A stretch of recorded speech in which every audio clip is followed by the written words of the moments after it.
देखो हमारी फर्म में ना काफी सारे एम्प्लॉइज काम करते हैं और ये बात भी बिल्कुल फिक्स है। किसी भी ऑर्गेनाइजेशन की जो सक्सेस है ना, सफलता है, ये किसके ऊपर डिपेंड करती है? एम्प्लॉइज के ऊपर। अब एम्प्लॉइज का एफिशिएंट होना, योग्य होना, निपुण होना और उसमें काफी सारी क्वालिटीज का होना बहुत जरूरी होता है। तो हमें क्या करना है? कार्य का मूल्यांकन करना है, निष्पादन मूल्यांकन करना है। तो हम क्या करेंगे? एम्प्लॉइज को उनके काम के संबंध में उनकी योग्यता, विशेषता और गुणों का मूल्यांकन करने वाले हैं। तो कहता है कि हर इंसान की हमें बार बार योग्यता और उनकी क्वालिटी का समय समय पर मूल्यांकन करना बहुत जरूरी होता है फर्म के अंदर। क्योंकि वो क्या बोल रहा है, किसी भी फर्म का जो भविष्य होता है ना, वो डिपेंड करता है एम्प्लॉइज के ऊपर। तो हमको बार बार ये देखना होता है कि क्या एम्प्लॉइज पूरी लगन से, निष्ठा से और क्या अपनी पूरी एबिलिटी से काम कर रहे हैं कि नहीं कर रहे हैं। तो अगर वो अपनी लगन, निष्ठा और योग्यता से काम कर रहे हैं तो कोई भी फर्म अपनी टारगेट को बहुत आसानी से अचीव कर सकती है। तो इसीलिए वो क्या कह रहे हैं कि संस्था में जितने भी कर्मचारी काम कर रहे हैं ना, तो उनकी क्वालिटीज और उनकी कार्य क्षमता का कार्य मापदंडों के अनुरूप मूल्यांकन करना। मतलब जिस अकॉर्डिंग हमको रिजल्ट चाहिए उस अकॉर्डिंग वो काम कर पा रहे हैं कि नहीं कर पा रहे हैं, उन मेजरमेंट के बेसिस पर, उन टेक्निक्स के बेसिस पर हम क्या करने वाले हैं? इवेल्युएशन करने वाले हैं। तो उसको हम बोलेंगे परफॉर्मेंस अप्रेजल। मतलब परफॉर्मेंस अप्रेजल के अंदर क्या होने वाला है? ऐसा समझ लो कि जो मेरा टारगेट था ना और जो जो उन्होंने एक्चुअल में वास्तव में काम किया है, दोनों का मैं क्या करने वाला हूं? कंपैरिजन करने वाला हूं कि जिस अकॉर्डिंग मैंने काम कहा था और जिस अकॉर्डिंग उन्होंने काम किया, वो दोनों बराबर आ रहा है कि नहीं आ रहा है। मतलब मेरे को क्या करना है? उनके किए हुए कामों का मूल्यांकन करना है, दैट इज परफॉर्मेंस अप्रेजल। पर इसके अंदर हम इंप्लॉइज की योग्यता, क्वालिटीज, दक्षता, सारी बातों को ध्यान में रखने वाले हैं। तो परफॉर्मेंस अप्रेजल के टॉपिक में वो कह रहा है कि हमको इंप्लॉइज का बार बार, टाइम टाइम पर इवेल्युएशन करते रहना चाहिए, तो हमारा परफॉर्मेंस अप्रेजल बहुत अच्छे से हो पाएगा। दीक्षा, अगर टाइम पर क्लास में आओगे तो ये टॉपिक मैं बहुत बार बता चुका हूं कि ये हमारी एचआरएम की बुक है और इस बात का जवाब मैं पिछले 1.5 घंटे में कम से कम 10 बार दे चुका हूं। तो आई थिंक हम सबको टाइम पर क्लास में आना चाहिए और अगर टाइम पर नहीं आते हैं तो क्लास को रिकैप कर लेना चाहिए।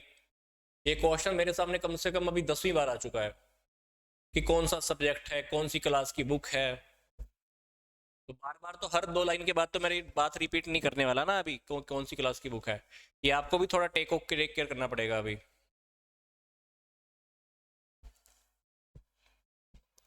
आगे देखिए। तो अब बात करते हैं कि परफॉर्मेंस अप्रेजल हम क्यों करते हैं, ऑब्जेक्टिव क्या है।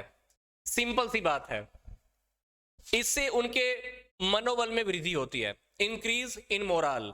मतलब निष्पादन मूल्यांकन, परफॉर्मेंस अप्रेजल का जो इंपॉर्टेंट जो हमारा टारगेट है, इंप्लॉइज के मनोबल में वृद्धि करनी है, मोरल में वृद्धि करनी है।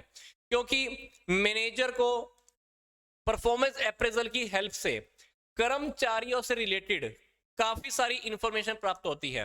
क्योंकि जब हम परफॉर्मेंस अप्रेजल करते हैं, उनके कामों की हम चेकिंग करते हैं, तो क्या होता है? इंप्लॉइज की योग्यता, कार्यकुशलता, गुण, क्वालिटीज सबके बारे में पता चल जाता है। प्लस हमको यह भी पता चल जाता है कि सामने वाले की क्या क्वालिटी है, सामने वाले की क्या एबिलिटी है, सामने वाला कौन से काम में इंटरेस्ट रखता है। अगर इंटरेस्ट रखता है तो उस अकॉर्डिंग वो काम कर रहा है कि नहीं कर रहा है, ये सारी बातें भी पता चल जाती हैं।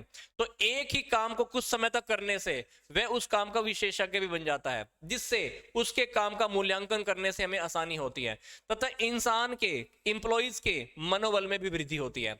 मतलब जब हम परफॉर्मेंस अप्रेजल करते हैं तो हमें इंप्लॉइज की एबिलिटी के बारे में, एफिशिएंसी के बारे में, सामने वाले का काम में इंटरेस्ट है नहीं है, सामने वाला काम करते करते स्पेशलिस्ट बनेगा नहीं बनेगा, तो ये सारी बातें कहीं ना कहीं हमको कहां से पता चल जाती हैं? परफॉर्मेंस अप्रेजल की हेल्प से, निष्पादन मूल्यांकन की हेल्प से।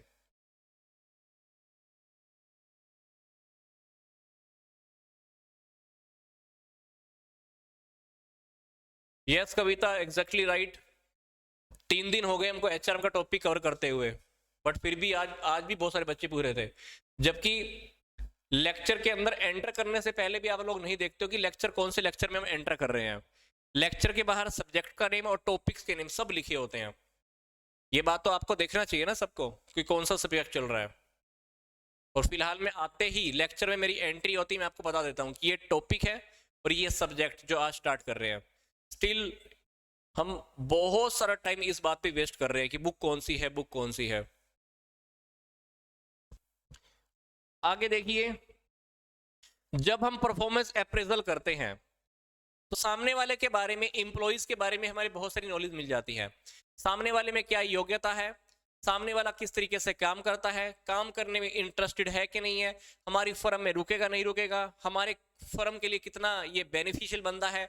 तो सामने वाले के बारे में सारी बातें तो पता चली जाती हैं। अब जब सारी बातें पता चल जाती हैं तो इससे क्या, अगर हमको लगता है कि सामने वाले की सैलरी बढ़ानी है तो सामने वाले की सैलरी भी हम आसानी से बढ़ा सकते हैं। तो परफॉर्मेंस अप्रेजल कर लेने से सामने वालों की सैलरी भी हम आसानी से बढ़ा सकते हैं। और सामने वाले की सैलरी इस बात पे डिपेंड करेगा कि वो सामने वाला कितनी योग्यता से काम कर रहा है, कितना निपुण होकर काम कर रहा है, कितने भाव से, कितनी लगन से, कितनी मेहनत से फर्म के लिए काम कर रहा है। तो सामने वाले की सैलरी को भी हम बढ़ा सकते हैं। तो सामने वाले की सैलरी को बढ़ाने के लिए, सामने वाले की चेकिंग करने के लिए फर्म क्या करेगी, हम सामने वाले का डायरेक्ट और इनडायरेक्ट रिव्यू करने वाले हैं। तो सामने वाले के बारे में हमको सारी जानकारी तो मिली जाती है। तो सामने वाले की सारी जानकारी मिलने के बाद आप डेफिनेटली उसकी सैलरी के बारे में भी डिसीजन बहुत आसानी से ले सकते हो कि सैलरी उसकी बढ़ानी है या नहीं बढ़ानी है। फिर सामने वाले के बारे में जब हमको, एम्प्लॉइज के बारे में जब हमको सारी इंफॉर्मेशन मिल जाती है तो ये बात हमारे लिए बहुत आसान हो जाती है समझनी, सामने वाले को समझानी कि भाई तेरा प्रमोशन अब हो सकता है। क्योंकि परफॉर्मेंस अप्रेजल के अंदर आप कर क्या रहे हो, एम्प्लॉइज के बारे में सारी बातें तो फाइंड आउट करने ही वाले हो। तो डेफिनेटली आपको क्या करना है, अभी अगर सामने वाले का अगर हमको प्रमोशन करना है तो प्रमोशन भी हो जाएगा। तो निष्पादन मूल्यांकन से, परफॉर्मेंस अप्रेजल से क्या है, कर्मचारियों को प्रमोशन के भी काफी सारे अवसर दिए जाते हैं। तो जिन संगठनों, जिन ऑर्गेनाइजेशन के अंदर कर्मचारियों की योग्यता के अनुसार हम प्रमोशन करते हैं तो वहां पर परफॉर्मेंस अप्रेजल एक बहुत महत्वपूर्ण भूमिका निभाता है। मतलब कहने का क्या मतलब है कि काफी सारी फर्में, कंपनी ऐसी होती है जिनमें लोगों को पता होता है कि उनका जो प्रमोशन होगा वो एबिलिटी के बेस पर होगा। हमने काफी सारी कंपनी के अंदर लोगों को पहले से बता रखा होता है कि भाई आपका प्रमोशन हो सकता है, पर आपकी प्रमोशन होने का आधार है आपकी एबिलिटी देखी जाएगी। अगर आप पूरी डेडिकेशन से काम कर रहे हो तो हम आपका प्रमोशन दे देंगे। अब प्रमोशन करना है तो कैसे पता चलेगा, परफॉर्मेंस अप्रेजल की हेल्प से, निष्पादन मूल्यांकन की हेल्प से। जब आप उनका निष्पादन मूल्यांकन करोगे, एक एक कर्मचारी की चेकिंग करोगे तो आपको पता चल जाएगा कि कौन सा बंदा पूरी लगन से, एबिलिटी से काम कर रहा है, और जो आपको अच्छा लगे उसका क्या कर देना, प्रमोशन कर देना। तो कह रहा है कि प्रमोशन अगर करना है तो निष्पादन मूल्यांकन, परफॉर्मेंस अप्रेजल का जो टॉपिक है ना वो आपकी बहुत हेल्प करने वाला है। अगली बात है ट्रेनिंग एंड डेवलपमेंट। कहने का क्या मतलब है कि अगर आप सामने वाले को ट्रेनिंग देना चाहते हो, सामने वाले को डेवलप करना चाहते हो तो कैसे करोगे। पहले तो आपको सामने वाले के बारे में पूरी नॉलेज होनी चाहिए, और ये सारी पूरी नॉलेज हम कहां से ले रहे हैं, निष्पादन मूल्यांकन की हेल्प से। तो निष्पादन मूल्यांकन या परफॉर्मेंस अप्रेजल के अंदर आपको सामने वाले के बारे में सारी बातों का पता चल जाता है। सामने वाले में योग्यता है नहीं है, काम अच्छे से कर रहा है कि नहीं कर रहा है पता चल जाता है, सामने वाले में लगन है कि नहीं है, तो सामने वाला कितना डेडिकेशन से काम कर रहा है। ये सारी बातें जब पता चल गई तो आपको ये भी पता चल जाएगा कि सामने वाले को ट्रेनिंग की जरूरत है या नहीं है। तो ट्रेनिंग की बात करें या डेवलपमेंट की बात करें, ये बात आपको तब आगे लेकर आनी है जब आप सामने वाले के बारे में अच्छे से जान लेते हो। तो परफॉर्मेंस अप्रेजल से आपको एम्प्लॉइज के बारे में सारी बातें पता चल जाती हैं, और इसके बाद आप बहुत आसानी से डिसाइड कर सकते हो कि ट्रेनिंग या डेवलपमेंट की जरूरत है या नहीं है। अगली बात है कर्मचारियों की रिटायरमेंट से लेकर, अगर हमको यह समझ में आ जाए कि सामने वाला बंदा ठीक नहीं है, काम नहीं कर सकता, बार बार बीमार होता है, या सामने वाले की एज ज्यादा हो चुकी है, या सामने वाला हैंडीकैप है, या पूरी क्वालिटी के साथ काम नहीं कर रहा, पूरी एबिलिटी से काम नहीं करता, तो हम क्या करेंगे, सामने वाले को या तो रिटायर कर देंगे या सामने वाले को फर्म से निकाल देंगे। तो सामने वाले को फर्म से निकालना है या सामने वाले को रिटायर करना है, तो ये सारी बातें आपको कहां से पता चलेंगी, परफॉर्मेंस अप्रेजल की हेल्प से। क्योंकि जब आप परफॉर्मेंस अप्रेजल करते हो तो आपको ये पता चल जाता है कि सामने वाला अच्छे से काम कर रहा है कि नहीं कर रहा, जो टारगेट हमने दिया था वो टारगेट पूरा कर रहा है कि नहीं कर रहा। तो परफॉर्मेंस के मूल्यांकन करने से आप सामने वाले की रिटायरमेंट को लेकर या सामने वाले को फर्म से निकालने से लेकर डिसीजन बहुत आसानी से ले सकते हो। अगली बात है कर्मचारियों पर दबाव। अब कंपनियों के अंदर ना लोगों को पहले बोल दिया जाता है कि आपकी परफॉर्मेंस की चेकिंग बार बार की जाएगी। कंपनियों में पहले से ही सारे एम्प्लॉइज को बोल दिया जाता है कि भाई आपकी परफॉर्मेंस की चेकिंग की जाएगी बार बार, और जहां आपको गड़बड़ निकली आपको निकाल भी दिया जाएगा। इससे क्या होगा, इंप्लॉइज के ऊपर प्रेशर पड़ता है, इंप्लॉइज पे दबाव बनता है, तो क्या करेंगे, शुरू से लेके वो लास्ट तक बहुत अच्छे से काम करने वाले हैं। तो परफॉर्मेंस अप्रेजल एक ऐसा टॉपिक है जिससे इंप्लॉइज के ऊपर अच्छा काम करने के लिए प्रेशर पड़ता है, जिससे हमको सामने वाले की योग्यता और रुचि के बारे में भी पता लग जाता है कि सामने वाला ढंग से काम कर रहा है नहीं कर रहा है, जिस अकॉर्डिंग मैंने सामने वाले को काम कहा था उस अकॉर्डिंग काम कर रहा है कि नहीं कर रहा है। तो डेफिनेटली परफॉर्मेंस अप्रेजल एक ऐसा टॉपिक है, ऐसा टारगेट है जिससे सामने वाले के ब्रेन के ऊपर कहीं ना कहीं दबाव भी पड़ता है।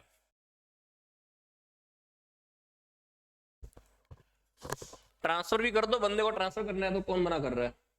अगर आपको लग रहा है ट्रांसफर का टॉपिक डालना है तो डाल सकते हो, कि अगर किसी को ट्रांसफर करना है, प्रमोशन देना है, डिमोशन देना है, सामने वाले की रिटायरमेंट करनी है, या सामने वाले को एक्सपेल करना है, इन सारे टॉपिक के अंदर अगर आपको बेस परफॉर्मेंस अप्रेजल को लेना है तो ले सकते हो, क्योंकि परफॉर्मेंस अप्रेजल से ट्रेनिंग की टॉपिक भी आ जाएगी, डेवलपमेंट का टॉपिक भी आ जाएगा, सामने वाले का ट्रांसफर करना है, प्रमोशन करना है, डिमोशन करना है, रिटायरमेंट देनी है, या सामने वाले को फर्म से निकालना है, इन सारे टॉपिक का बेस आप परफॉर्मेंस अप्रेजल को ले सकते हो। इट्स सिंपल, टॉपिक आप कितने भी उठा लो इसके अंदर चलेंगे। अगली बात है तुलना में सहायक। अब दो इंप्लॉइज की आपस में तुलना करनी, तो इसमें भी परफॉर्मेंस अप्रेजल बहुत अच्छा है। या दो इंप्लॉइज की कामों की आपस में तुलना करनी तब भी हो सकती है, या दो इंप्लॉइज के आपस के अंदर रिजल्ट की तुलना करनी तब भी परफॉर्मेंस अप्रेजल का टॉपिक। तो कहीं ना कहीं परफॉर्मेंस अप्रेजल की हेल्प से इंप्लॉइज के कामों की आपस में तुलना कर सकते हो, या दो इंप्लॉइज के कामों की तुलना, या दो इंप्लॉइज के आपस में रिजल्ट की भी आपस में तुलना कर सकते हो। मतलब 1 to 1 कंपैरिजन करना भी बहुत आसान है। कैसे, परफॉर्मेंस अप्रेजल की हेल्प से। आगे क्या है ध्यान से देखो, मोटिवेशन। क्या कह रहा है कि जब हम परफॉर्मेंस अप्रेजल करते हैं तो क्या होगा, लोग काम करने के लिए मोटिवेट होते हैं, क्योंकि अगर उनको पता चल जाए कि भाई उनके काम की तो चेकिंग होनी नहीं है तो क्या करेंगे, आलसी बन के काम करते रहेंगे। सामने वाले को पहले ही बोल दो कि भाई आपके तो काम की चेकिंग होने वाली टाइम टू टाइम, आपकी योग्यता मापी जाएगी, आपकी एबिलिटी देखी जाएगी, तो सामने वाला क्या करेगा, वो ढंग से काम करने वाला है, अंदर से मोटिवेशन आने वाला है। और हमने उनको पहले भी बता दिया भाई तुम्हारे काम की चेकिंग होगी, जिसको अच्छा, अगर हमको अच्छा लगा कि तुमने काम ठीक किया है तो सामने वाले को हम प्रमोशन भी दे देंगे, तो सामने वाले को तो काम करने के लिए मोटिवेशन मिलने वाली है। तो परफॉर्मेंस अप्रेजल की वजह से लोगों को काम करने का मोटिवेशन भी मिलता है।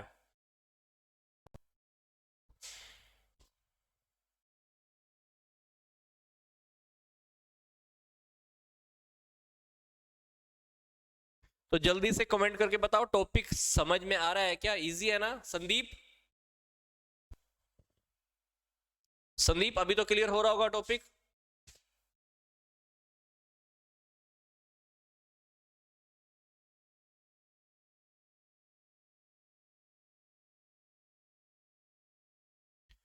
पीडीएफ आपको जो टॉपिक मैं इंग्लिश में लेके हिंदी में लेके चल रहा हूँ इसका प्रॉपर इंग्लिश में तो नहीं मिलेगा, बट परफॉर्मेंस अप्रेजल का जो भी टॉपिक होगा इंग्लिश में मैं अपलोड करा दूंगा आज लेक्चर खत्म होने के बाद ही।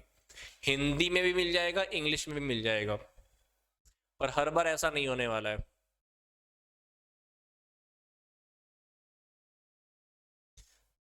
रेनू क्लियर हो गया, ट्रांसफर को भी हम इंक्लूड कर सकते हैं ना। हाँ सुनीता, मेरिट बेस पे तो हम प्रमोशन कर ही सकते हैं, ये तो बात हमने कल भी डिस्कस किया था, कल हम प्रमोशन का टॉपिक तो डिस्कस कर ही रहे थे कि मेरिट बेस पे प्रमोशन हो सकता है, सीनियरिटी बेस पे भी हो सकता है, दोनों का मिक्सचर भी हो सकता है।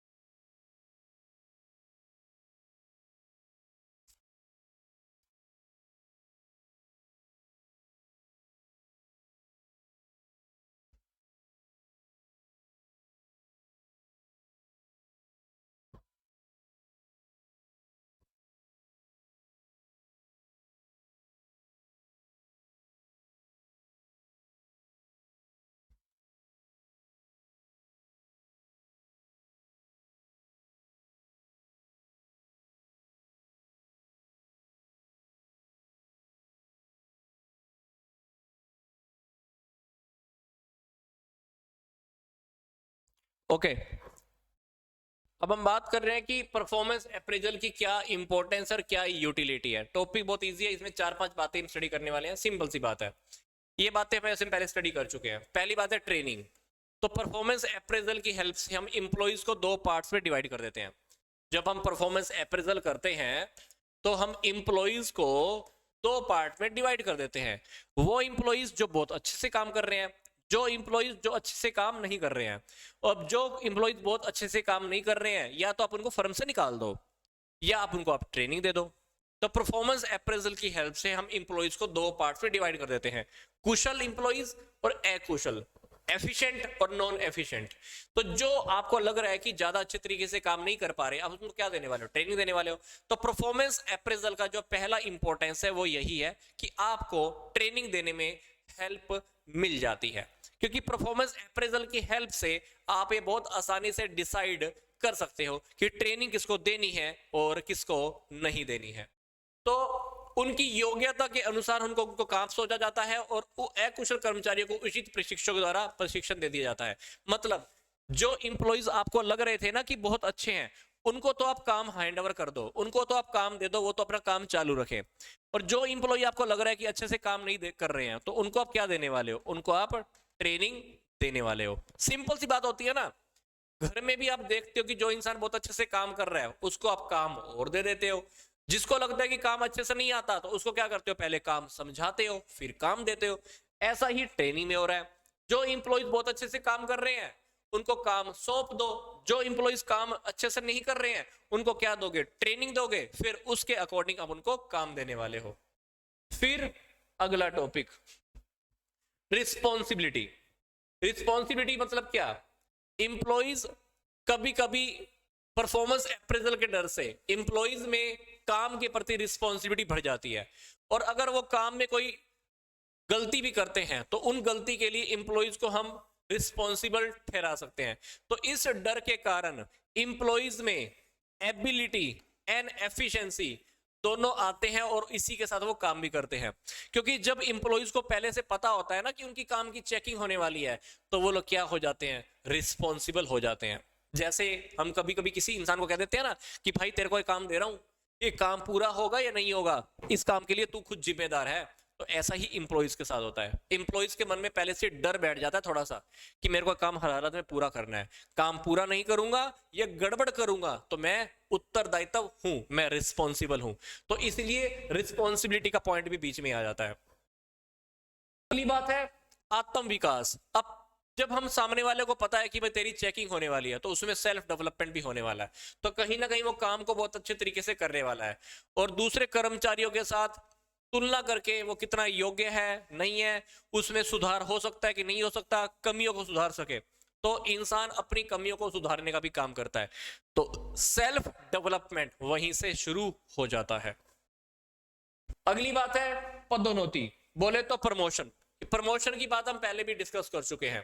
तो जब हम परफॉर्मेंस अप्रेजल करते हैं तो उनकी योग्यता और कमियों के बारे में हमको पूरा पता चल जाता है। तो ऐसी स्थिति में क्या करते हैं?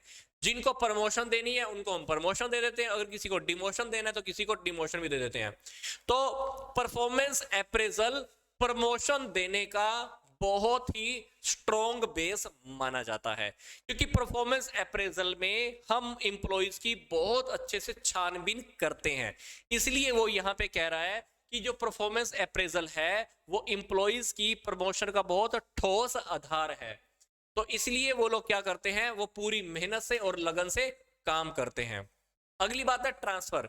ट्रांसफर की बात तो मैंने आपको पहले भी बता दी कि हम ये देखते हैं कि अगर किसी का ट्रांसफर भी करना है तो ट्रांसफर भी कर सकते हैं। कभी कभी किसी डिपार्टमेंट में किसी दूसरे डिपार्टमेंट में इस एम्प्लॉय की जरूरत है, हमको लगता है कि ये वहां पे बंदा बहुत अच्छे से काम कर रहा है, वहां पे भी बहुत अच्छे से काम करेगा, वहां पे अपनी रिस्पॉन्सिबिलिटी निभा लेगा, तो हम क्या कर सकते हैं? वहां पे उसका ट्रांसफर भी कर सकते हैं। और ट्रांसफर पॉजिटिव वे में भी हो सकती है, नेगेटिव वे में भी हो सकती है। तो आपको ट्रांसफर करनी है, ट्रेनिंग देनी है, सामने वाले का प्रमोशन करना है, डिमोशन करना है, सामने वाले को रिस्पॉन्सिबल ठहराना है, इन सारे टॉपिक्स में क्या काम कर रहा है? परफॉर्मेंस अप्रेजल, निष्पादन मूल्यांकन।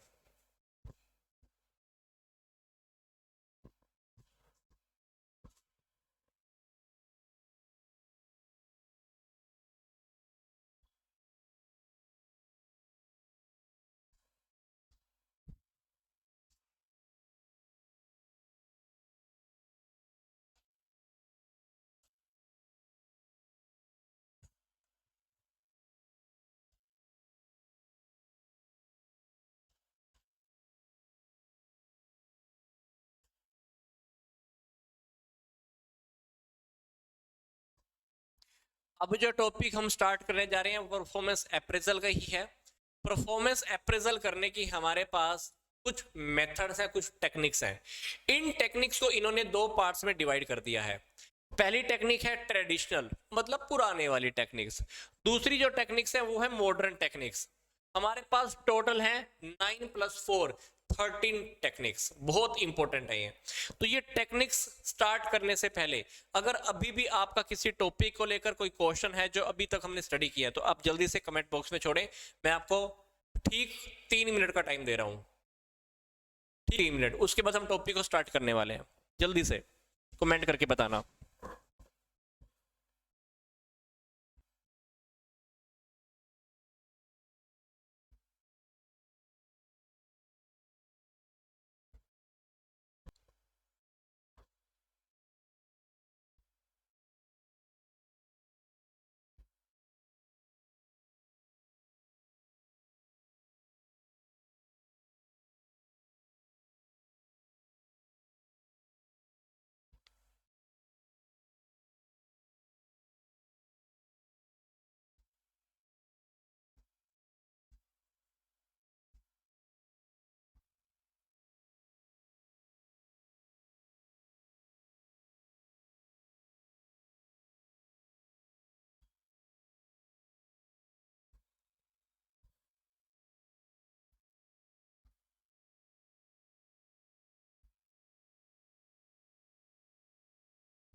We will do the performance appraisal process.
Okay, अब हम चल रहे हैं हमारे निष्पादन मूल्यांकन की परफॉर्मेंस अप्रेजल को मेजर करने की जो हमारी टेक्निक्स हैं। तो सबसे पहले हम डिस्कस करेंगे हमारे ट्रेडिशनल मेथड। तो ट्रेडिशनल मेथड्स में हमारे पास डेफिनेटली हमारे पास 9 मेथड हैं। तो ट्रेडिशनल मेथड बहुत सिंपल है क्योंकि ये पुराने पुराने मेथड हैं। तो ट्रेडिशनल मेथड्स में हम सबसे पहले डिस्कस करने वाले हैं रैंकिंग मेथड। रैंकिंग मेथड के अंदर मान लो हमारे पास 20 इंप्लॉइज हैं, मान लो हमारे पास 20 इंप्लॉइज हैं।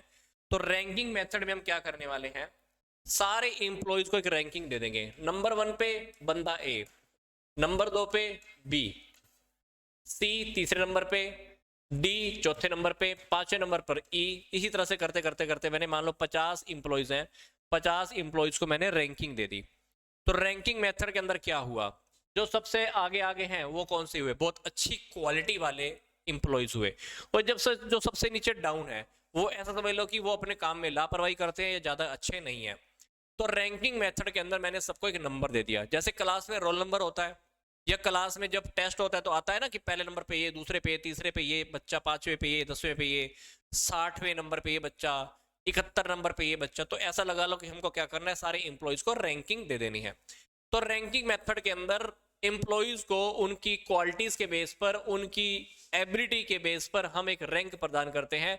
और जो एम्प्लॉय सबसे ज्यादा ऊपर वाला रैंक का होगा वो सबसे ज्यादा योग्य माना जाता है, और जो सबसे नीचे होगा उसको न्यूनतम रैंकिंग वाला माना जाता है। तो इससे क्या होगा, हम उनकी कार्य क्षमता को बढ़ाने के लिए उनको प्रशिक्षण भी दिया जाता है। मतलब अगर हमको लगता है ना कि कोई एम्प्लॉय बहुत अच्छे से काम नहीं कर पा रहा, उसकी एबिलिटी अच्छी नहीं है, अयोग्य है, तो हम उसको क्या देने वाले हैं, ट्रेनिंग भी देने वाले हैं। अगली बात है हमारी ग्रेडिंग मेथड। ग्रेडिंग के अंदर क्या करने वाले हैं, जैसे स्कूल के अंदर आपको पता है कि आपको ग्रेड मिलती है, A grade, B grade, C grade, D grade, E grade या A plus, B plus, C plus. तो ऐसे ऐसे आपको पता है कि ग्रेडिंग आजकल रिजल्ट में मिलने लगी है। तो ग्रेडिंग भी दे सकते हैं, पर ग्रेडिंग देने से पहले हमको कुछ बातें पहले से डिसाइड करनी होती है। हमने मान लो एम्प्लॉयज की 5 क्वालिटीज को ध्यान में रखना है। हमने एम्प्लॉयज की योग्यता, कुशलता, क्वालिटी, लीडरशिप और डिसीजन लेने की पावर या स्पेशल उसकी कोई खास बात है, हमने 5-6 बातें डिसाइड कर ली। इन 6 बातों के लिए हमने क्या किया, सारे एम्प्लॉयज को चेक किया कि कौन कौन एम्प्लॉय इन 6 बातों पे खरा उतरता है। मतलब 6 ऐसी बातें होंगी, मान लो उन 6 बातों के बेस पर हम सारे एम्प्लॉयज की बारी बारी से चेकिंग करने वाले हैं। जब हम सारे एम्प्लॉयज की बारी बारी से चेकिंग करेंगे तो हम उनको क्या देने वाले हैं, ग्रेड देने वाले हैं। अब ग्रेड किसी भी फॉर्म में हो सकती है, जैसे excellent, very good, good, average, below average. तो ऐसा हम डिसाइड कर सकते हैं। तो इससे हमको पता चल जाएगा कि कौन कौन से एम्प्लॉयज बेस्ट हैं, कौन कौन से एम्प्लॉयज अपने काम करने में लापरवाही कर रहे हैं। तो ये हुआ हमारा कौन सा, ग्रेडिंग मेथड। तो ग्रेडिंग मेथड रैंकिंग मेथड से अलग है। रैंकिंग मेथड में तो हमने क्या किया था, मैं आपको फिर से बोल रहा हूं, रैंकिंग मेथड में क्या दिया था, मैंने सभी इंप्लॉइज को नंबर में डिवाइड कर दिया था। ये पहले नंबर पे, ये दूसरे नंबर पे, ये तीसरे नंबर पे, ये चौथे नंबर पे, पांचवें पे, छठे पे, सातवें में। That is the ranking. फिर इसके अंदर मैंने क्या किया, इसके अंदर मैंने इनको ग्रेड दी, grade A, B, C, D, या एक्सीलेंट है, ये गुड है, या वेरी गुड है। तो ये होती है ग्रेडिंग करना। अब अगली बात है हमारे पास परफॉर्मेंस अप्रेजल के मेथड की, that is graphic rating scale method. Graphic rating scale method के अंदर हम क्या करने वाले हैं, कहता है कि ये सबसे अच्छी विधि मानी जाती है, सबसे अच्छा मेथड है। तो हम क्या करेंगे, मान लो हमारे पास 10 इंप्लॉइज हैं। अब 10 इंप्लॉइज का परफॉर्मेंस अप्रेजल करना है। तो परफॉर्मेंस अप्रेजल जो बंदा करेगा, परफॉर्मेंस अप्रेजल जो बंदा करेगा, इस पर्सन को मैंने एक फॉर्म दे दिया। इस फॉर्म के अंदर सारी बातें पहले से लिखी हुई हैं। अब वो बंदा क्या करेगा, ये बंदा क्या करेगा, ये वाला बंदा क्या करेगा, इस फॉर्म को भरेगा। किससे रिलेटेड है वो, इंप्लॉय से रिलेटेड। तो सारी बातों की वो पहले से चेकिंग करने वाला है। तो जो इवेल्युएटर होगा, फॉर्म भरेगा, फॉर्म में इंप्लॉइज से रिलेटेड सारी बातें लिखी होंगी। तो उन सारी डिटेल के बेस पर हम सामने वाले का मूल्यांकन, परफॉर्मेंस अप्रेजल करने वाले हैं। देखो थ्योरी में क्या लिखा हुआ है। तो इसमें हम क्या करते हैं, जो इवेल्युएटर है, इवेल्युएटर को हम एक फॉर्म अवेलेबल कराते हैं। तो उसमें फॉर्म में इंप्लॉइज से रिलेटेड काफी सारी बातें होंगी, सेल्फ कॉन्फिडेंस को लेकर, लीडरशिप को लेकर, योग्यता, कार्य दक्षता, विश्वसनीयता, इस पर कुछ सेंटेंस लिखे होंगे। तो वो सेंटेंस हर इंप्लॉय से रिलेटेड चेक करने वाला है कि इस इंप्लॉय के अंदर ईमानदारी है कि नहीं है तो क्या लिखेगा, टिक। लगन से काम करता है, टिक। सही काम करता है, टिक। नहीं करता है तो काटा। तो सारे इंप्लॉइज से रिलेटेड वो फॉर्म में सारी बातों को लिखने वाला है, और जिसके बेस पर हम क्या करने वाले हैं, उसका मूल्यांकन करने वाले हैं। तो कर्मचारियों का रवैया सकारात्मक है, नकारात्मक है, ये सारी बातें हमको उस फॉर्म से पता चल जाती है। ये फॉर्म कौन भरेगा, इवेल्युएटर भरेगा। किससे रिलेटेड, एम्प्लॉइज से रिलेटेड सारी डिटेल उसमें लिखी होती है। अब अगला जो है हमारे पास, वो है हमारे पास forced distribution method. Forced distribution method के अंदर मैंने क्या किया, पूरी फर्म को मैंने ऐसे एक ग्राफ में प्लॉट कर दिया। इसमें मैं क्या करूंगा, ये देखूंगा, इंप्लॉइज को मैं 5 कैटेगरी में डाल दूंगा। वो कैटेगरी इंप्लॉइज से रिलेटेड ही होने वाली है। बहुत अच्छे इंप्लॉइज, बहुत कम इंप्लॉइज, एवरेज, उत्तम या सामान्य से कम। तो मैं सारे इंप्लॉइज को क्या करूंगा, इस ग्राफ में डाल दूंगा। जो मुझे लगेंगे सबसे अच्छे हैं तो वो उसी कैटेगरी में, जो मुझे लगा कि जो एवरेज है वो उस कैटेगरी में, जो इंप्लॉइज मुझे लगेंगे कि एवरेज से भी कम काम कर रहे हैं वो उस कैटेगरी में। तो ये ग्राफ बन जाएगा। ग्राफ बनने से मेरे को पता चल जाएगा कि 15 इंप्लॉई यहाँ पे हैं, 20 इंप्लॉई यहाँ पे हैं, 25 इंप्लॉई वो हैं जो एवरेज काम करते हैं, और 15 इंप्लॉइज मेरे पास ऐसे हैं जो बहुत टॉप क्लास के हैं। तो हमने क्या किया, सारे इंप्लॉइज को एक ग्राफ के अंदर फेंक दिया, और हमको पता चल गया कि हमारे फर्म में अगर 100 बंदे हैं तो 100 में से 15 बंदे ही ऐसे हैं जो बहुत अच्छे से काम करते हैं, 100 में से 20 लोग ऐसे हैं जो एवरेज से भी कम काम करते हैं। तो ग्राफ की हेल्प से भी कभी कभी हमको पता लग जाता है। तो ये भी परफॉर्मेंस अप्रेजल का हमारा एक मेथड है। अगला है हमारे पास forced choice method. Forced choice method के अंदर क्या होने वाला है, इसके अंदर हम क्या करने वाले हैं, 2 लाइनें लिखने वाले हैं जिसमें कर्मचारियों के सकारात्मक और अन्य वाक्यांश कर्मचारियों के प्रति नकारात्मक दृष्टिकोण वाले हो सकते हैं। मतलब इसके अंदर हम सामने वाले का पॉजिटिव और नेगेटिव एटीट्यूड जानने के लिए कुछ लाइंस लिखते हैं, और उस लाइंस के साथ हम क्या करने वाले हैं, सामने वाले की चेकिंग करने वाले हैं। ये देखो ध्यान से क्या लिखा हुआ है। तो ऐसी ऐसी हम 10-15 बातें डिसाइड कर लेते हैं कि सामने वाले के काम में रुचि नहीं है, यह काम में लापरवाही करता है, यह काम में रुचि रखने वाला, यह काम के प्रति निष्ठावान, यह काम में योग्य व उत्साही, यह काम के प्रति ज्ञान का भाव, यह कार्य का प्राप्त ज्ञान, या अपने काम से भली भांति उसको परिचित है, वो काम के बारे में बहुत अच्छे से जानता है, या उसको अपने काम के बारे में स्पेशल नॉलेज है। तो ये सारी बातें हम पहले से लिख लेते हैं, और इन्हीं के बेस पर हम क्या करते हैं, सामने वाले का परफॉर्मेंस का मूल्यांकन करने हैं, परफॉर्मेंस अप्रेजल करते हैं। तो जहां पे जो बंदा स्टिक करेगा उसको वहीं भी मार्क कर दिया जाता है। तो इसके अंदर हमने क्या किया, 8-9 पॉइंट हमने डिसाइड कर लिए जिसके बेस पर हम सामने वाले की परफॉर्मेंस को चेकिंग करने वाले हैं। तो ये भी एक टेक्निक हो गई। इसके बाद है पीरियड कंपैरिजन मेथड। इस मेथड में हम क्या करने वाले हैं, मान लो हमारे पास 50 लोग हैं। कितने, 50। पहला, दूसरा, तीसरा, चौथा, पांचवा, छठा, करते करते करते करते मेरे पास फर्म में 50 लोग हैं, 50 इंप्लॉइज हैं। मैं क्या करूंगा, ध्यान से देखो। इस मेथड के अंदर जो पहले बंदे की चेकिंग है ना, पहले तो मैं दूसरे से करूंगा, फिर पहले बंदे की चेकिंग तीसरे से, फिर पहले की चेकिंग चौथे से, फिर पहले की चेकिंग पांचवें से, पहले की चेकिंग छठे से, पहले की चेकिंग सातवें से, करते करते पहले की चेकिंग 50 से। मतलब हर एक बंदे की जो परफॉर्मेंस की जो चेकिंग है ना, वो दूसरे बंदे से होने वाली है। फिर पहले बंदे की चेकिंग हो गई, फिर दूसरे बंदे की चेकिंग तीसरे से, दूसरे की चेकिंग चौथे से, दूसरे की चेकिंग पांचवें से, दूसरे की चेकिंग छठी से, दूसरे की चेकिंग 50वें से। तो ऐसा लगा लो कि हर एक पर्सन की जो चेकिंग है ना, वो बाकी के सभी लोगों से करनी है। तो ये वाला हमारा मेथड है, कौन सा, पेयर्ड कंपैरिजन मेथड। तो इसमें हर एक इंसान की चेकिंग पूरे ग्रुप से करने वाले हैं। ठीक है, आगे देखो। आगे हमारे पास ऐसे मेथड। ऐसे मेथड में क्या, यह विधि इंप्लॉइज का मूल्यांकन करने के लिए एक स्वतंत्र विधि मानी जाती है। इंप्लॉइज को एक पेपर पर प्रॉब्लम लिखकर दे दी जाती है, प्रॉब्लम्स को पढ़ने के लिए कहा जाता है, फिर वो उन प्रॉब्लम को सुलझाता है। तो समस्याओं के समाधान के आधार पर हम उस कर्मचारी को अंक प्रदान करते हैं, नंबर देते हैं। तो कर्मचारी जिस समस्या का उचित हल निकालता है उसको सबसे अधिक अंक मिलते हैं, और जो समस्या का हल नहीं निकालता उसको कम अंक देते हैं। तो इसके बेस पर हम क्या करते हैं, सामने वाले की योग्यता को ध्यान में रखते हैं, सामने वाले को हम अंक प्रदान करते हैं। तो मूल्यांकन करने की ये बहुत अच्छी विधि है। तो इस मेथड में मैंने क्या किया, सामने वालों को मैंने क्या की, प्रॉब्लम्स दे दी। तो ए पर्सन ने बी प्रोफेसर ने, सी ने, डी ने इन प्रॉब्लम्स का सॉल्यूशन किया, इसने भी किया, इसने किया, इसने नहीं किया, इसने समाधान नहीं किया। तो समाधान सामने वाले ने किया या नहीं किया, इसके आधार पर मैं डिसाइड करूंगा कि सामने वाला कितना एबल है। तो सामने वाले को जब मैंने समाधान करने के लिए बोला तो उससे पहले मैं सामने वाले की क्वालिटीज को, एबिलिटी को भी ध्यान में रखूंगा। पता चला कि समस्या मैंने किसी को दे दी और उसको सोल्व करना ही नहीं आता था, तो जब भी आप किसी को समस्या को सोल्व करने के लिए दो तो सामने वाले की एबिलिटी भी पता होनी चाहिए कि सामने वाले के पास उस प्रॉब्लम को समाधान करने की पावर भी है कि नहीं है। तो ऐसा भी अपने को ध्यान में रखना होता है। फिर अगला मेथड है हमारे पास निर्णायक घटना विधि, इसको हम बोलते हैं critical incident method. Critical incident method में क्या है, एक स्पेशल घटना के आधार पर हम सामने वाले का मूल्यांकन करते हैं।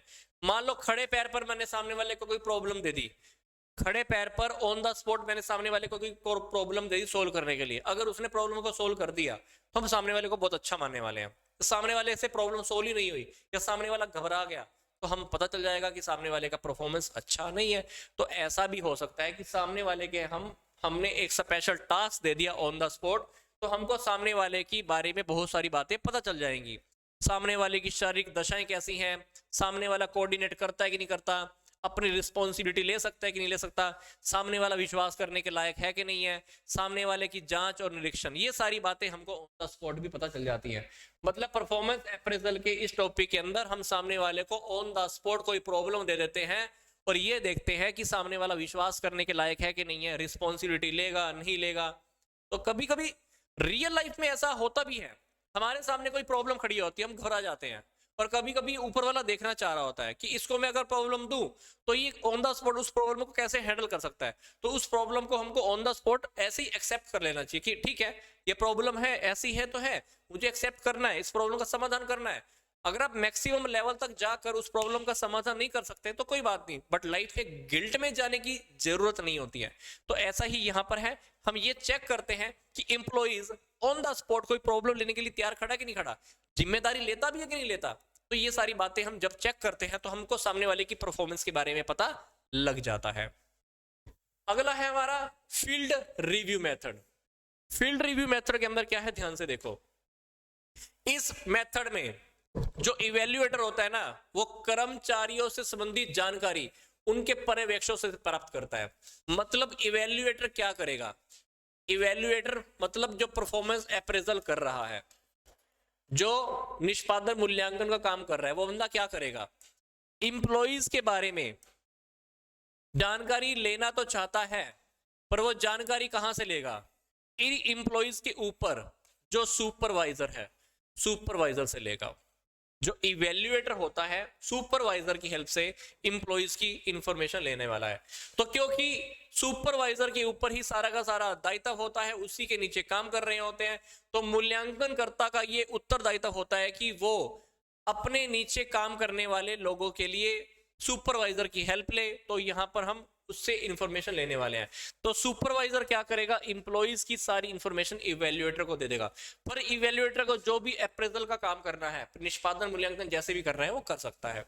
तो ये वाली हमने जो 9 टेक्निक स्टडी की, ये कौन सी टेक्निक्स थी, ट्रेडिशनल मेथड। परफॉर्मेंस को चेक करने के लिए हमारी थी ये ट्रेडिशनल मेथड। हाँ कविता कोई बात नहीं, मैं पीडीएफ अवेलेबल करा दूंगा, आप स्टडी कर लेना इसमें से।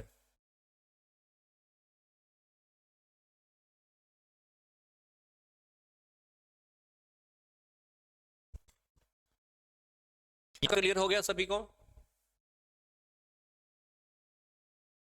जल्दी से कमेंट करके बताओ। ट्रेडिशनल हम 9 मेथड्स डिस्कस कर चुके हैं।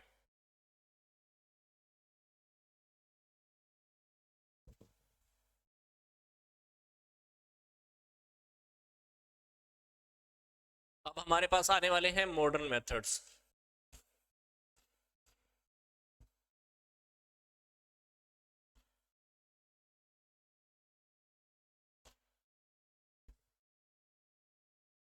जल्दी से कमेंट करके बताओ ट्रेडिशनल मेथड्स। कुछ कुछ तो समझ में आ गए होंगे, आप में से हो सकता है कि कुछ लोग पहली बार स्टडी कर रहे हो ये मेथड्स, बट इट्स ओके।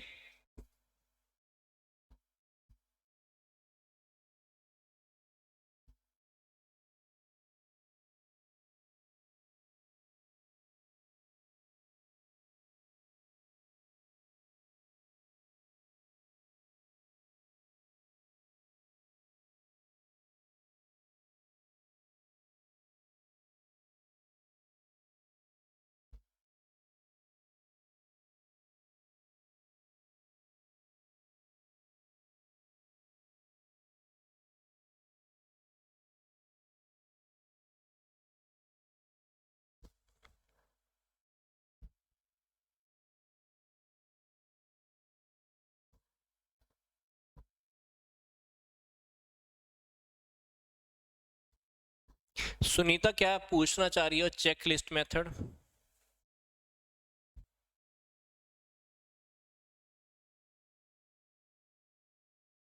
तुम चेक लिस्ट मेथड जल्दी से अपना कमेंट रिपीट करो।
ओके, अब हम चल रहे हैं हमारी मॉडर्न टेक्निक्स की ओर।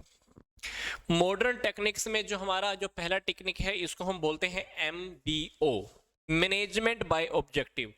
ये टॉपिक आपने पहले भी कभी कभी स्टडी किया भी होगा MBO के बारे में, मैनेजमेंट बाय ऑब्जेक्टिव। ये टॉपिक रियलिटी में है क्या, इसको थोड़ा समझ लेते हैं। रियलिटी में क्या होता है कि जब भी घर में भी हमारे सामने कोई प्रॉब्लम आती है या कोई डिसीजन लेना होता है तो कभी कभी घर का बड़ा बंदा डिसीजन ले लेता है और उस डिसीजन को सभी को सुना देता है कि काम ऐसे करना है और ऐसे नहीं करना है। तो जब घर में कोई अकेला बंदा डिसीजन ले लेता है दूसरों की राय पूछे बिना, तो कभी कभी घर के बाकी लोगों को अच्छा नहीं लगता। भाई हमसे भी पूछ लिया होता ये डिसीजन लेने से पहले। तो ऐसा नहीं होना चाहिए। होना क्या चाहिए, जब भी आप डिसीजन लो तो सामने वालों से भी विचार विमर्श कर लो, ये ठीक है ये ठीक नहीं है, मैंने घर के लिए ये पॉलिसी बनाई है, अब की बार हम इतना खर्चा करेंगे, अब की बार ही में मिलकर ये काम करने वाले हैं, मिलकर यहाँ घूमने वाले हैं।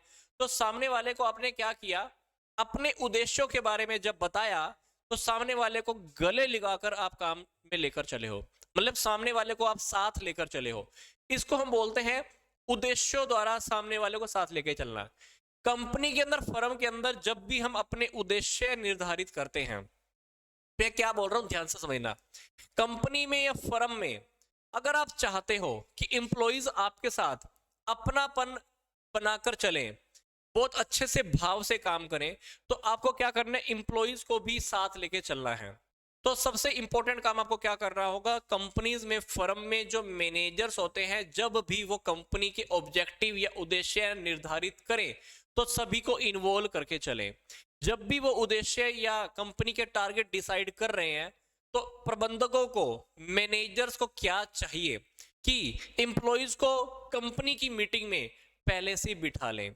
जब हम उनको मीटिंग में बिठा लेंगे तो क्या होगा, सामने वाले को अपनापन महसूस होगा, उसको लगेगा कि भाई देखो मैनेजर्स ने जो टारगेट डिसाइड किया वो मेरे को पहले से ही पता है।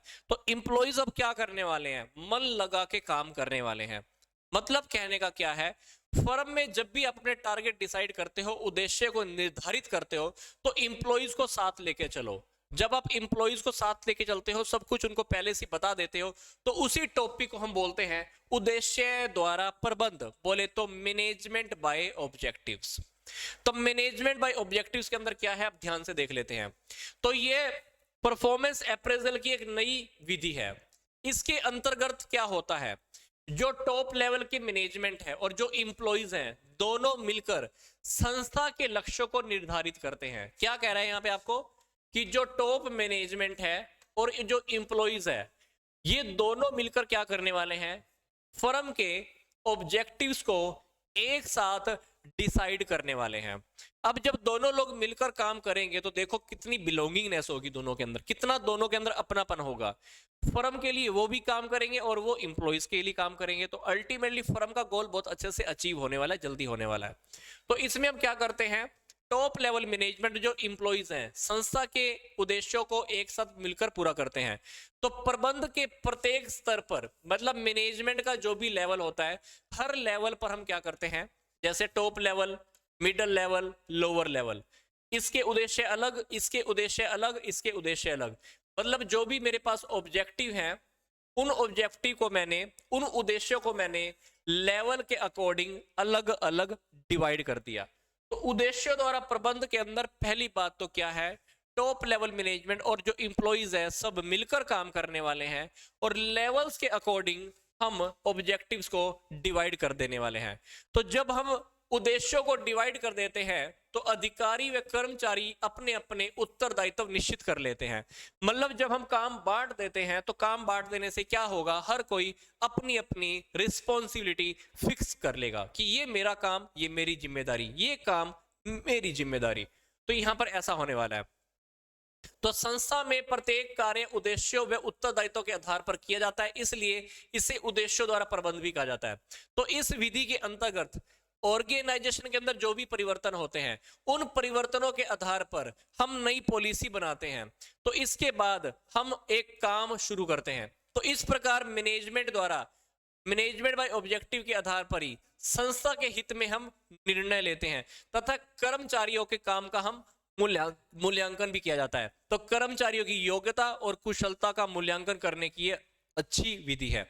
मतलब इन्होंने क्या कहा कि जब भी हम उद्देश्य निर्धारित करेंगे तो इंप्लॉइज को साथ लेके चलेंगे। दूसरी बात इन्होंने क्या कही, उद्देश्यों को आप डिवाइड कर दो लेवल के हिसाब से।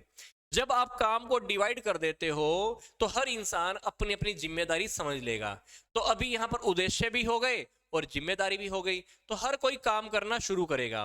फिर तीसरी बात इन्होंने क्या कही कि फर्म में अगर कोई चेंज हो रहा है, उस चेंजेस के बारे में सामने वालों को बता दो। चेंजेस के बारे में सामने वाले को पहले से बता दोगे तो सामने वाला विरोध नहीं करेगा, काम मिलकर करने वाला है। इस टेक्निक में टॉप लेवल मैनेजमेंट और मिडिल लेवल मैनेजमेंट मिलकर काम करने वाली है। अगर कोई हम नई पॉलिसी बनाते हैं, नई रणनीति बनाते हैं, तो उस रणनीति के बारे में सबको नॉलेज होनी चाहिए। सभी मिलजुल कर काम करते हैं, तो मिलजुल कर काम करने की वजह से ही हम इसको बोलते हैं उद्देश्य द्वारा प्रबंध। अब जब उद्देश्य द्वारा प्रबंध कर रहे हैं तो मैनेजर इंप्लॉइज के बहुत नजदीक होते हैं, तो इसलिए जो मैनेजर्स होते हैं इंप्लॉइज की काम की चेकिंग करते रहते हैं, उनकी योग्यता के आधार पर और कुशलता के आधार पर। तो यहां पर दोनों बातें हो गई, मैनेजमेंट बाय ऑब्जेक्टिव भी पूरा हो गया और उनकी कामों की हम टाइम टू टाइम, जगह जगह पर, हर पार चेकिंग बहुत आसानी से कर सकते हैं। तो इसलिए हमारा ये टॉपिक है मैनेजमेंट बाय ऑब्जेक्टिव का। मैनेजमेंट बाय ऑब्जेक्टिव के टॉपिक के बाद हमको जो डिस्कस करना है वो है अप्रेजल बाय रिजल्ट। इसके अंदर क्या है, आप ऐसा लगा के चलो कि हम सामने वालों के रिजल्ट के बेस पर हम ये डिसाइड करेंगे कि सामने वाला काम अच्छा कर रहा है नहीं कर रहा है, सामने वाले के अंदर क्या एबिलिटी है नहीं है। तो सामने वाले ने जो हमको रिजल्ट दिए, रिजल्ट के बेस पर हम सामने वाले का परफॉर्मेंस चेक कर लेंगे, पता चल जाएगा सामने वाला बंदा बेस्ट है या एवरेज से भी नीचे है। तो इस मेथड के अंदर क्या करेंगे, हम सामने वाले के कामों के आधार पर ये चेक कर लेते हैं कि सामने वाला कैसा है। तो इससे हमको सामने वाले की कुशलता और योग्यता का भी पता चल जाता है। अदरवाइज ये बहुत मुश्किल होता है, हम सामने वाले के बारे में पता नहीं लगा सकते। तो अगर रिजल्ट ऑर्गेनाइजेशन के फेवर में है तो मतलब संस्था को क्या प्राप्त होंगे, फायदा प्राप्त होगा। तो कर्मचारियों को हम क्या मानेंगे, कुशल मानेंगे। मतलब अगर रिजल्ट हमारी फर्म के फेवर में है तो फर्म का जो ऑब्जेक्टिव है वो पूरा हो रहा है। फर्म का ऑब्जेक्टिव पूरा हो रहा है तो फर्म को बेनिफिट भी हो रहे हैं। फर्म को बेनिफिट हो रहे हैं तो हम इंप्लॉइज को क्या मानेंगे, एबल। और क्या मानेंगे, एफिशिएंट, अदरवाइज आप इसको रिवर्स कर लो। अगर हमको लगता है कि फर्म के टारगेट पूरे नहीं हो रहे, रिजल्ट हमारे फेवर में नहीं है, फर्म का टारगेट पूरा नहीं हो रहा, फर्म के प्रॉफिट अच्छे नहीं हो रहे, इसलिए सामने वाले इंप्लॉइज को हम क्या बोलेंगे, सामने वाले इंप्लॉइज ना तो एबल है ना एफिशिएंट है। तो इस मेथड के अंदर हमने क्या किया, हम जो काम हो चुका है उस काम के आधार पर चेकिंग कर लेते हैं कि हमारे लिए सामने वाला बंदा कैसा है, एबल है नहीं है, कुशल है कि नहीं है। तो ये सारी बातें हमको पता लग जाती हैं। अगला जो मेथड है वो है हमारा सामने वाले के व्यवहार को देखकर, सामने वाले के बिहेवियर को देखकर हम डिसाइड करने वाले हैं। तो सामने वाले के बिहेवियर से हमको पता चल जाएगा। तो सामने वाले का जो बिहेवियर है ना काम के प्रति, उसके बेस पर हम सामने वाले को अंक प्रदान करते हैं, नंबर प्रदान करते हैं। तो सामने वाले का जो भी बिहेवियर है काम के प्रति, सामने वाले का जो भी एटीट्यूड है काम के प्रति, उन सारी बातों के आधार पर हम ये बात बहुत आसानी से डिसाइड कर लेते हैं कि सामने वाले का क्या एटीट्यूड है, क्या बिहेवियर है, सामने वाले के अंदर क्या क्वालिटी है, सामने वाले की कुशलता, गुण, लीडरशिप क्वालिटी, ये हमको बहुत आसानी से पता चल जाती है। और हमको ये भी पता चल जाता है कि सामने वाले का टॉप लेवल मैनेजमेंट के साथ कैसा संबंध है। और अगर कुछ परिवर्तन होता है तो परिवर्तन को तो वो विरोध तो नहीं करते हैं, तो सामने वाले का एटीट्यूड हमको बहुत आसानी से पता चल जाता है।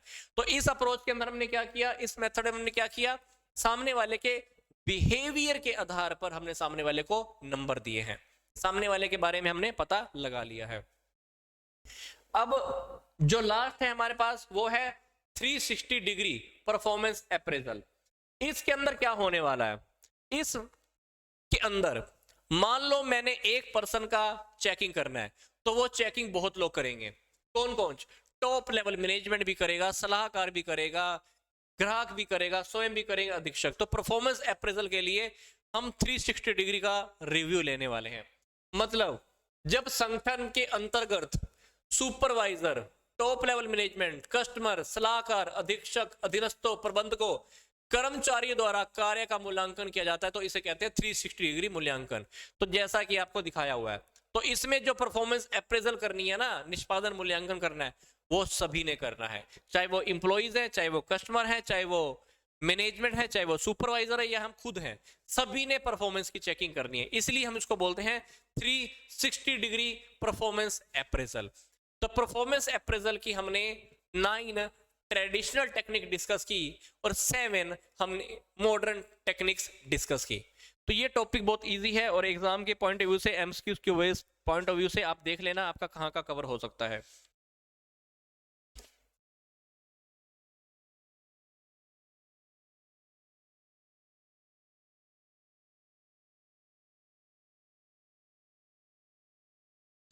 क्या लगता है टॉपिक समझ में आ गया यहाँ तक का, टेक्निक्स इजी थी ना?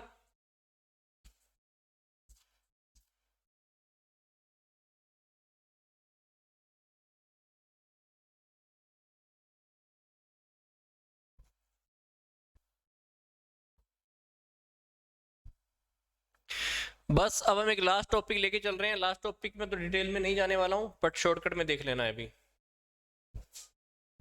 ये है हमारा परफॉर्मेंस अप्रेजल का हमारा प्रोसेस। प्रोसेस के अंदर सबसे फर्स्ट पॉइंट क्या है, ध्यान से देखना। सबसे पहले तो हमारे कुछ स्टैंडर्ड फिक्स होते हैं, फिक्स किए मैंने निर्धारण कर लिया,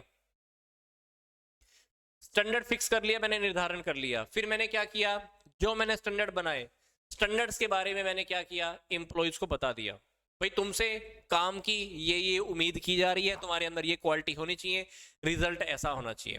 तो सेकंड स्टेप के ऊपर आकर मैंने सामने वाले को कम्युनिकेट कर दिया। अब तीसरे नंबर पे क्या करूंगा, मैं वास्तव में जो मैंने रिजल्ट मिले, उन वास्तव में मिले हुए रिजल्ट को मैं देख रहा हूं।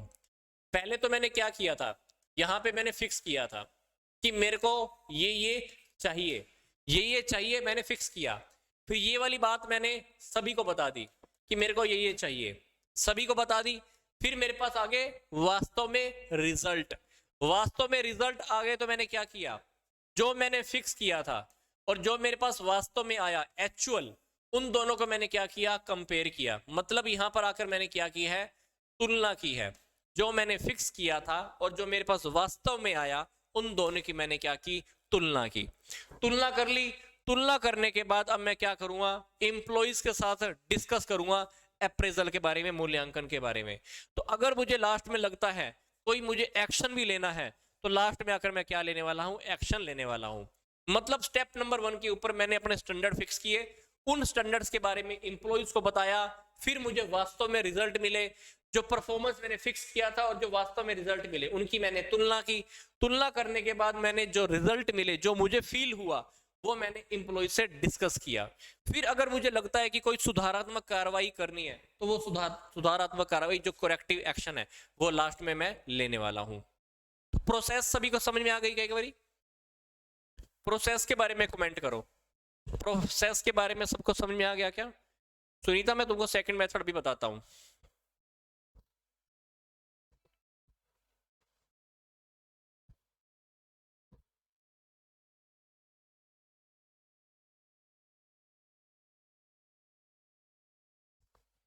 इस मेथड के अंदर हम रिजल्ट देखने वाले हैं। रिजल्ट के बेस पर हम डिसाइड करेंगे सामने वाला कुशल है, योग्य है, कैसा है, ये सारी बात। अगर हमको रिजल्ट हमारे अकॉर्डिंग नहीं मिले तो हम समझ लेंगे कि सामने वाला कुशल नहीं है, काम करने के लायक नहीं है, सिंपल सी बात। तो ये हमारे पास मॉडर्न टेक्निक थी। सामने वाले के हमने क्या देखने हैं? सामने वाले के मैंने रिजल्ट देखने हैं। तो रिजल्ट के बेस पर यदि काम करने के परिणाम अच्छे नहीं है, तो समझ लेना सामने वाला योग्य भी नहीं है। परिणाम अगर आपको अच्छे मिल गए हैं तो डेफिनेटली सामने वाला बंदा अच्छा है। सुनीता, क्लियर हो गया सेकंड मेथड?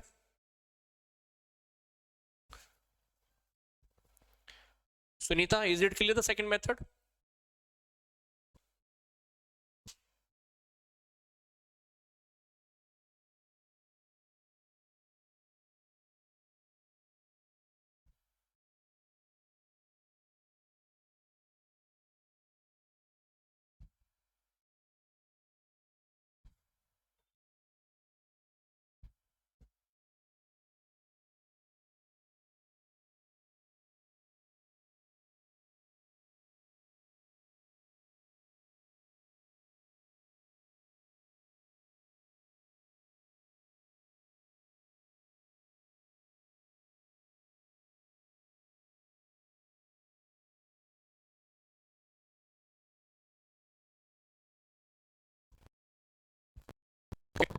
आज के दो मेन टॉपिक हमने डिस्कस की हैं, ट्रेनिंग के methods, then performance appraisal. Performance appraisal की खास बातें क्या थी बीच में, ये देखा परफॉर्मेंस अप्रेजल को मेजर करने के कौन कौन से मेथड थे। ये छोटी छोटी बातें बट बहुत इंपॉर्टेंट है, ध्यान से देखोगे तो कवर हो जाएगा। तो आई होप सबके क्वेश्चंस कवर हो चुके होंगे। किसी के मन में कोई भी डाउट है तो जल्दी से कमेंट बॉक्स में लिखो, अदरवाइज मैं अभी 5 मिनट या 2-3 मिनट में इस क्लास को हम कवर करने वाले हैं। और इसी लास्ट लेक्चर के साथ हमारा ये HRM का पूरा सब्जेक्ट जो आपके सिलेबस के अकॉर्डिंग था वो भी पूरा हो चुका है। तो जल्दी से बताओ, कमेंट बॉक्स में लिखो कुछ क्वेश्चंस आपके हैं तो।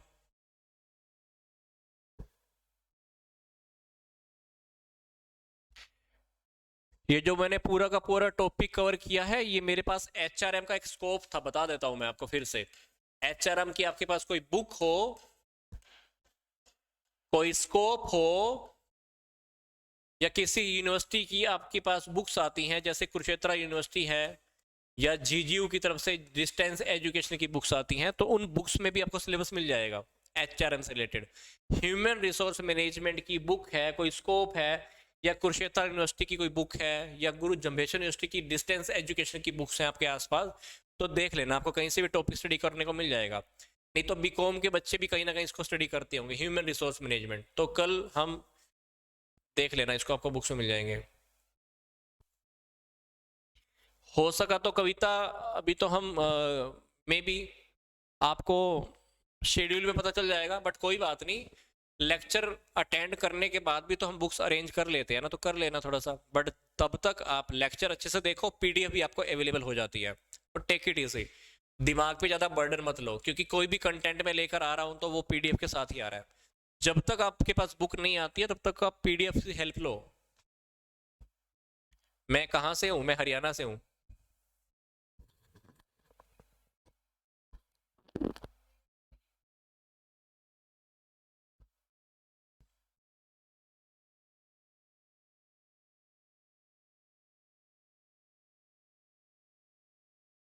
ओके, किसी का और क्वेश्चन कोई क्वेरी हो?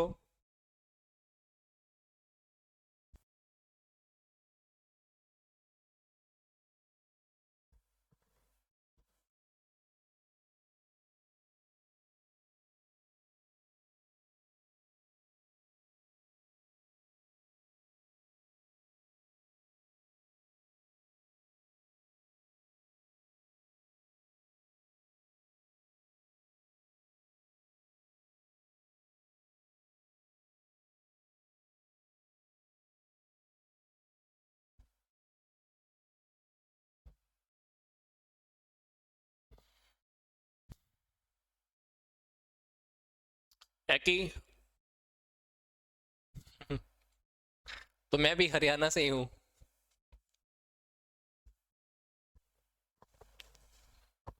मैं डिस्ट्रिक्ट हिसार से हूँ, हिसार डिस्ट्रिक्ट से।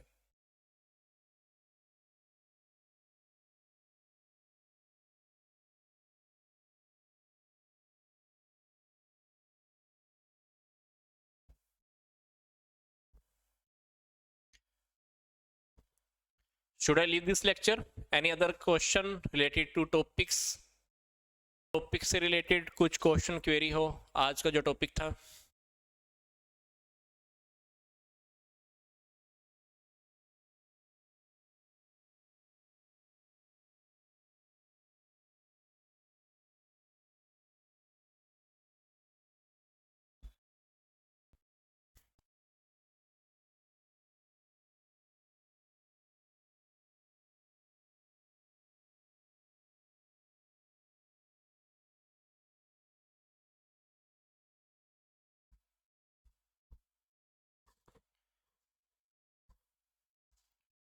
Okay, good bye, take care, will see you tomorrow all. कल मिलते हैं फिर।